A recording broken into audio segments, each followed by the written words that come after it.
So I posted a chart about compounding on my LinkedIn a while back with this text. A penny doubled every day for 10 days will grow only to $5.12. However, a penny doubled every day for 30 days will grow to 5.3, or you can say $5.4 million. Likewise, in investment, compounding is the engine that drives wealth creation. By reinvesting earnings, even modest return can snowball into substantial gains over time. Start early, stay consistent, and let the compounding work towards its magic. Don't forget to follow me on LinkedIn. I try to post such kind of stuff daily on LinkedIn. Let's discuss about a typical situation of a UAE expat. From luxury cars to designer clothes, extravagant dinners to exclusive clubs, expatriates in Dubai often find themselves caught in whirlwind of spending fueled by the city's glamour and social expectations. But what many fails to realize is that beneath the surface of glitz and glamour lies a culture of overspending and financial mismanagement. Living in Dubai can be a double-edged sword for expatriates. While the city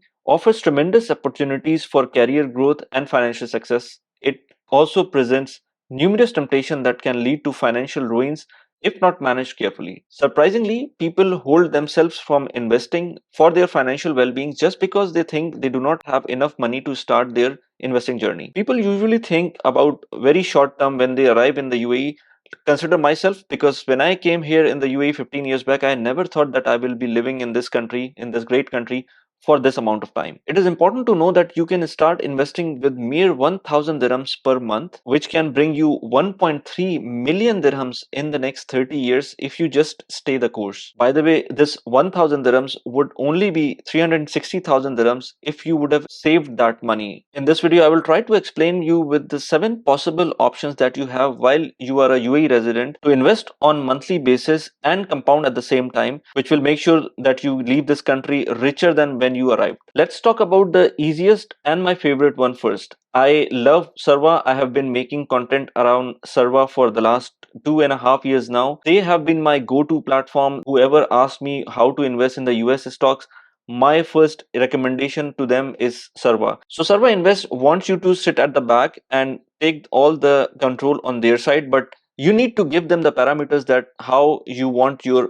funds to be managed. So you can see here is the slider, and it's placed at the lower risk right now. If you go and select the higher risk, as you go towards more risk, you will see the allocations are changing. What are the allocations here? Just to give you an example, the more risk, which is mentioned here as at the number 6, the more risk is having higher number of stocks portfolio allocation in the US stocks portfolio. Then 36% is in the developed market stocks portfolio, 5% in the real estate, 12% is in emerging markets. US bonds are 3%, and global bonds are 3% as well. If you go, let's say, if I want to go towards the lower risk, the minimum risk, here you can see that stocks portfolio has gone down 4% and 3% in developed market and the US stocks, and then the real estate is 0, emerging market is 0. US bonds are around 46%, global bonds are around 47%. This will help you, let's say, depending on what age bracket you are, or how much is the risk profile that you're carrying. This will help Sarva to decide what kind of allocation is required for your money, so they can allocate the ETFs accordingly.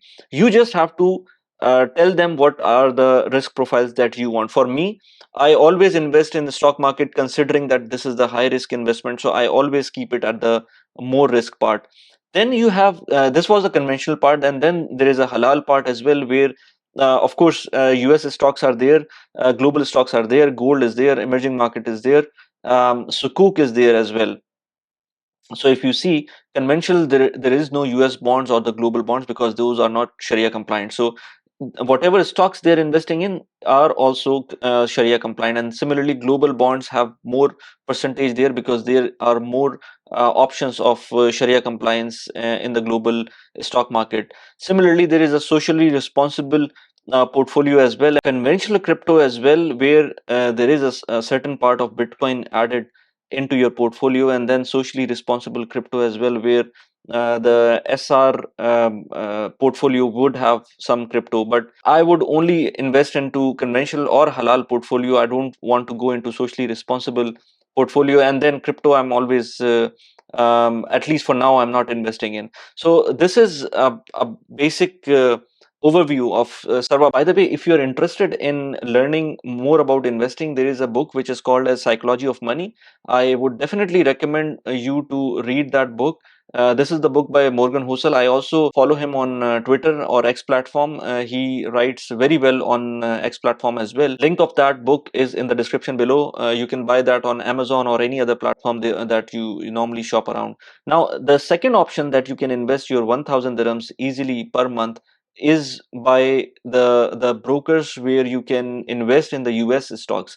Now, for Sarva, we have seen Sarva invest. You've tried investing in the US stocks as well as the other options in the global stock market. But with Sarva Trade, because we were talking about Sarva Invest in the first option as a first option, then in this option we are going to talk about directly investing in the stock market or directly investing in the stocks like Apple, Google, or so many other stocks and the ETFs as well. So if you want to invest directly into the stocks, let's say I have a portfolio with Sarva as well as Barakat. So there are two major platforms, or maybe three, I would say, major platforms that I'm investing my hard-earned money through in the US stock market. That is, the first one is Sarva, the second one is Baraka, and then there is Interactive Brokers as well.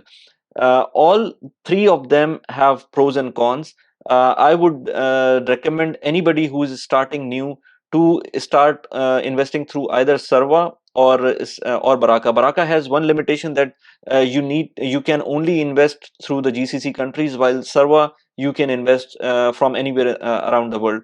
Interactive Broker as well, you can invest anywhere around the world. But if you are based in the GCC, it is better, and you are a new investor, it is better to stay with either Sarva or Baraka, because these platforms have a minimal fee when we talk about transferring the funds to their account. Especially Sarva, they have very minimal fee. But Interactive Broker, you have to send your money to the US, so there is always banking transaction charges involved. For Baraka as well, there is banking transaction charge, especially if you are transferring your money. But if you're investing more than $1,000, they will waive your transaction charges, or they will let's say give you the cash back. For Interactive Broker, it is so far very difficult to bypass that transaction charge, so you will have to get the transaction charge. And for that matter, for anybody who's investing less amount, I don't recommend Interactive Broker at all. If you, let's say, are thinking about investing 1,000 dirhams or 2,000 dirhams per month, your transaction charges would be very high. But in case you invest $10,000, or let's say $5,000, $10,000, then those transaction charges would look to be small. For Sarva, it is very good for anybody who's in the UAE, because their transfer charges would be zero if you are transferring from the UAE itself, because they have their own account in the UAE. You have to pick one of the brokers and then invest in any of the brokers through either you can buy direct stocks or the ETF or anything like that. I make several videos about the Sarva and Baraka both. And if you want to invest in these platforms, you can always use my referral code, which you will get $50 of referral bonus. While for Baraka, if you use my referral code, you will get 20 up to $25 of referral bonus. So it's both of these platforms are very good. I have been using all of them. I've got almost $10,000 each on, or if Sarva, I've got actually more of my portfolio size. And then also Interactive Broker is separate. But as I said, Interactive Broker would be, it's a different ball game. It's good for someone who is having more investment, and also they are investing more every month. So Interactive Broker is good. It has some distinctive features, and there is a utility which normal small investor will not find attractive as of now. But as your portfolio grows, you might want to shift to Interactive Brokers. Consider that whatever platform that you're using, check their current rates, because whatever transaction you're doing, normally these platforms are having some fee. Let's say if you want to buy a stock or two, and by the way, there is an option to buy fractional stocks as well in the US market. It is very good that you can buy fractional stocks. So let's say if Apple's stock value is around $180 and you only have $80, you can just buy for $80. But at the same time, whenever you do a transaction, you will be charged $1 in all the platforms. Actually, Interactive Broker might be more, but for Sarva and Baraka, they will be charging $1 as a fee. So this needs to be under consideration. So this is the small, or not small, I tried to give you some of the options for the if you want to invest in the US stock market. Then comes crowdfunding platforms of the UAE. So there are two major crowdfunded platforms where you can invest in the properties within the UAE through crowdfunding. And let's say if you even have $1,000, $2,000, or dirhams, even 1,000 dirhams, 2,000 dirhams, you can easily invest in through these platforms. Basically, what they do is they will find a property, they will start looking for the investors. One of them could be you, and then through their portal you can invest any of the property, whatever the amount you have. Let's say if a property is worth 1 million dirhams, and they have a target to reach to 1 million dirhams through the crowdfunding, and you are one of the let's say investor, and you have only 1,000 dirhams, you can invest 1,000 dirhams. The other people will pool and invest up to 1 million dirhams. Once this amount is secured, they will make sure to purchase the property. And then once the property purchase is done, all the fees is paid, everything is done, you will start getting the rental, whatever of the split of whatever you have invested. So let's say if somebody has invested 100,000 dirhams, they will get the rent proportionately. And if you have invested 1,000 dirhams, which is very less, by the way, I don't recommend 1,000 dirhams investment in such kind of platforms, because the rents are going to be very less. Because you can imagine a 1 million dirham property will fetch you what kind of rent, and then monthly rental of only 1,000 dirham, how much would that be? So I would recommend more amount to be invested in such platforms. But still, even if you want to invest 1,000 dirhams, you will get some kind of return every month in terms of the rental. So these platforms will give you monthly rental, as well as eventually hopefully there is a property price appreciation here in Dubai. I've made several videos about the property prices in Dubai, and I've got, by the way, an Urdu channel as well, which if somebody is looking into this video and they understand Urdu or Hindi, they can easily go there and find more content around these topics. So with crowdfunded properties, you can get rental returns as well as property price appreciation. This is a long-term game. I don't recommend for 1 or 2 years. I always recommend anybody who is investing for the crowdfunded properties to go at least for 5 years, because this is the way I think about any of the investment, not only property investment. Even for the stocks, I tend to look at the longer term. Then there are, of course, fixed income instruments as well, which is the safest option, I would say, because here you know how much would that be, would you be getting for your money. Let's say if you are investing in a fixed income product, for example, I would say national bonds. I've made several video about that as well. And also recently there is a popular bank called VO Bank, which is offering almost 5% on a regular account, and 5.5% on a fixed term basis. So you can invest in both of these, national bonds, VO Bank, and there are other banks as well which offers you some kind of currently we're talking about February 2024. We are getting somewhere between, let's say, 4.5 to 5.5%. Sometimes some banks give you 6% as well, but this is the range that you can expect to get a fixed return. Fixed returns are good. They're not necessarily beating inflation, but let's say if you want to park your money for some time, and until you decide on what to do with your money, you can easily park your money to get at least some kind of returns from that. So while editing the video, I realized that the focus was shifted from my face from the rest of the video. That's why I'm reshooting this video. Anyways, I was talking about national bond. So national bond, I actually have been investing in national bond for 15 years, and whenever I had a big purchase, I tend to start accumulating in national bond because this is a very safe investment, and I don't want to have fluctuations in my funds. Oh, before my big purchase, like I purchased my home in 2014, and in 2000, since 2013 I have started investing in or accumulating in national bonds, and whenever I got the right amount, I went ahead and purchased the house. So fixed income is very important, and you should never underestimate it and use it at the right time. Now let's talk about a very famous option which a lot of people tend to invest in, that is gold. Now, gold is an important asset class. I don't invest a lot in gold because I don't find that kind of value while investing in gold, because I want something to give me returns. While if you see long term of returns of gold, you will not see that kind of value has been generated through gold. I'm talking about, let's say, last 15 years or so. Anyways, there are multiple ways that you can buy gold while in the UAE. You can buy physical gold, which is the most sought after way of accumulating gold. You can buy jewelry, you can buy gold coins, or you can buy, let's say, gold bars as well. These gold coins and gold bars and jewelry you can buy easily from gold souks of Sharjah, Deira, or Abu Dhabi, or wherever you are living. So it's very easy to buy solid gold, but at the same time you should understand that while buying the solid gold, it comes with a price, because one price is about the commission that they are charging, especially on the jewelry. I don't recommend jewelry buying for accumulating gold. At the same time, once you are buying, let's say, the gold bar or gold coin, they also come with the fee, which is sometimes mentioned as certificate fee.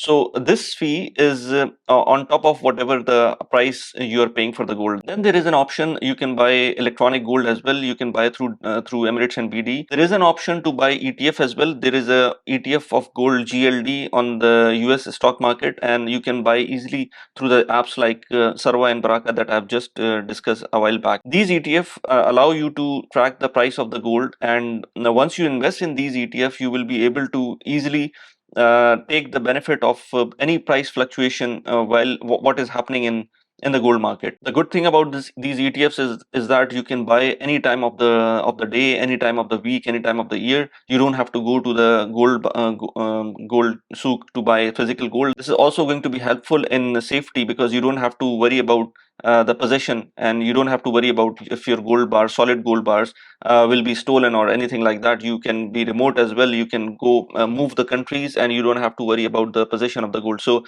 you can easily buy GLD tickered ETF of gold listed on the stock market, and you can use Sarva and Baraka apps. Such kind of apps you can easily use for buying gold. The next option I would say is investing in off-plan properties. Now, off-plan properties are properties which are not built up yet, but they are going to be built up in next, let's say, 5 years, 3 years, 6 years, 8 years, whatever the plan is. I don't think so there is 8 years, by the way.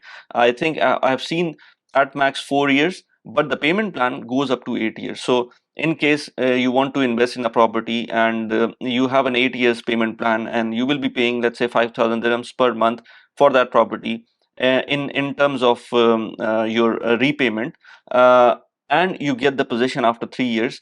The good thing is that for 3 years you will be paying, let's say, 5,000 dirhams per month, but after 3 years you will get the possession, and you can rent out the property, and you get the rent out of it as well. So let's say if the property's rent is 3,000 dirhams net to you, you will be paying the builder almost 5,000 dirhams at that time as well.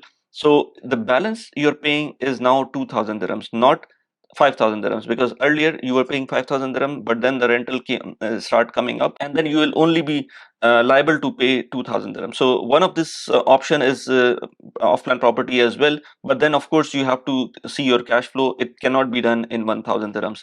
Next option is about and that's my favorite option, and that I haven't started my journey into it. I did earlier invest in the UAE stocks, but then after that I stopped, and I have to start again. I have to continue my brokerage account for the UAE stocks as well. I just will give you one example of one of the stocks of Imar. Now, if you don't want to invest in UAE properties, or if you don't have enough money to invest in these kind of properties, you still can invest in MR stocks. And can you imagine MR's stock value was in pandemic, it went to $2, 2 dirhams. Now it has gone to eight dirhams. So it's almost four times of jump. I haven't seen any property in Dubai since pandemic which has gone from let's say 1 million to 4 million dirhams. It's not happening. But MR stock did provide you that kind of returns, and also it has not gone to all time high. So I don't recommend anything, but I'm just giving you an example that what you can do with the stocks, because whenever the stocks are undervalued, you can take benefit out of them, and you don't have to invest all your money in the stocks. Like, if let's say you have to invest in a property, even with a mortgage, you have to get at least 2,000, 3,000, 300,000, 400,000 dirhams to get a property mortgage. While investing in stock, you can start with 1,000 dirhams as well, or even less.